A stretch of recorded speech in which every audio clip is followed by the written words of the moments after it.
Olá, o presente trabalho foi conduzido pelos mestrandos Fagner Citel de Moura e Bárbara Jansson Almeida no Laboratório de Sistema de Transportes do Programa de Pós-Graduação em Engenharia de Produção da Universidade Federal do Rio Grande do Sul, e o mesmo consistiu na avaliação do tempo de percurso em uma pista com corredor de ônibus através das análises experimentais de cenários simulados. Para tanto, foram utilizados simulações de tráfego, bem como análise experimental para otimização de fatores utilizados no estudo.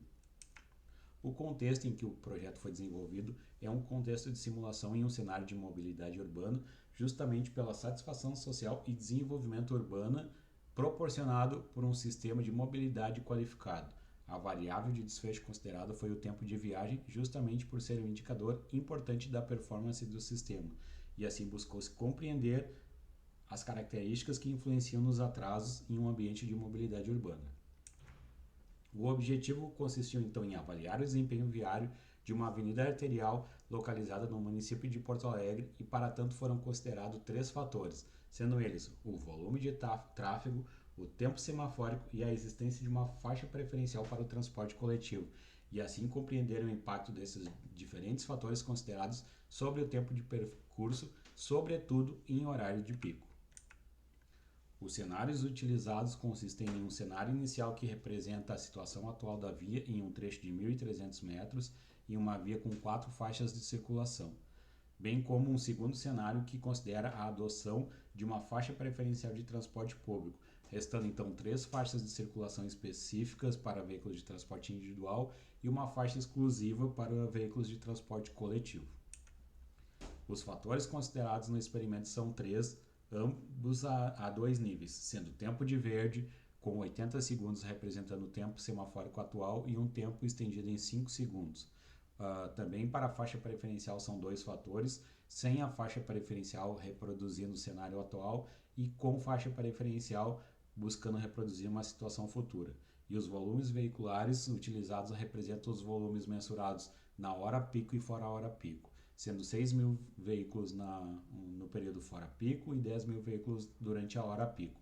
A variável resposta no presente estudo consiste então na mensuração do tempo de percurso, e ela foi dividida tanto para veículos de transporte individual como para veículos de transporte coletivo, buscando otimizações específicas para cada um dos diferentes modais. Assim, para veículos de transporte individual, o alvo estabelecido foi de 200 segundos de tempo de percurso, e o limite superior de especificação foi dado como 236 segundos, representando o tempo médio de percurso no cenário atual. Já para os veículos de transporte coletivo, o alvo estabelecido foi de um tempo de percurso de 250 segundos, com um limite superior de especificação de 402 segundos, dado pela média de tempo de percurso atual no trecho.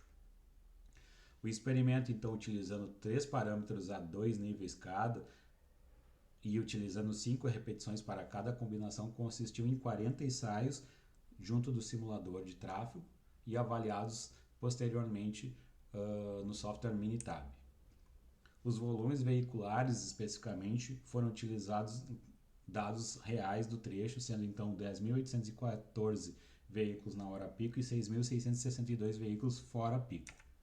O controle semafórico também reproduz a configuração semafórica atual do trecho, sendo reproduzida no simulador Vissim.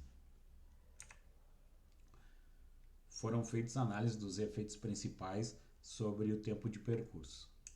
Assim, os efeitos principais demonstraram um efeito significativo sobre o tempo de percurso para todos os fatores considerados. Sendo assim, o volume apresentou efeitos sobre o tempo de percurso de veículos de transporte individual, onde o aumento do volume também aumenta o tempo de percurso desses veículos. O aumento do tempo de verde, por sua vez, reduz o tempo de verde do tempo de percurso dos veículos, justamente porque reduz o tempo de espera no semáforo. E, inesperadamente, a adoção da faixa preferencial de transporte público favoreceu o tempo de percurso de veículos de transporte individual, justamente porque a redução de 4 faixas de circulação para 3 faixas uniformizou as correntes de tráfego dos veículos de transporte individual, reduzindo o número de transposições entre faixas de circulação, otimizando assim o tempo de percurso e uniformizando as filas de tráfego. Já o tempo de percurso de transporte coletivo apresentou,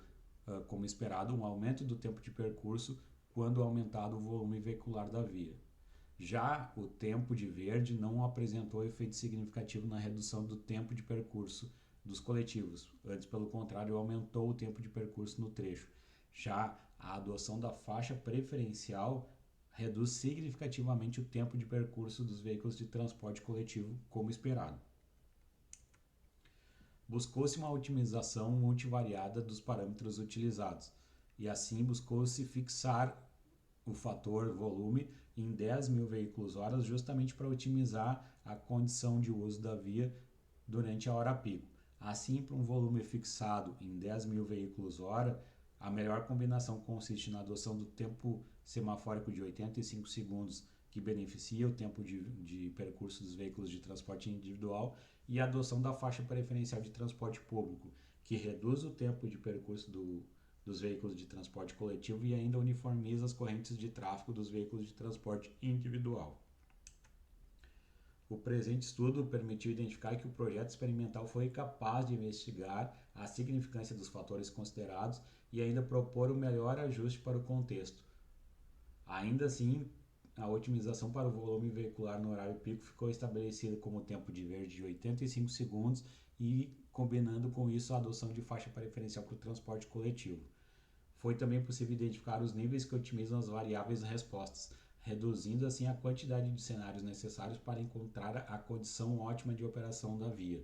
No modal de veículos de transporte individual, o tempo de percurso ficou mantido em 236 segundos, não podendo otimizar o tempo de percurso para esse modal. No entanto, para os veículos de transporte coletivo, houve uma redução do tempo de percurso de 402 segundos para 319 segundos, indicando a viabilidade de intervenções que otimizem o transporte público, justamente porque o tempo de percurso otimizado do transporte coletivo não prejudicou o tempo de percurso dos veículos de transporte individual. As sugestões futuras consistem na verificação da aderência das constatações do presente estudo em diferentes cenários e contextos, e além disso, sugere-se a identificação dos efeitos dos atributos considerados para outros usuários da via, como pedestres e ciclistas. Obrigado.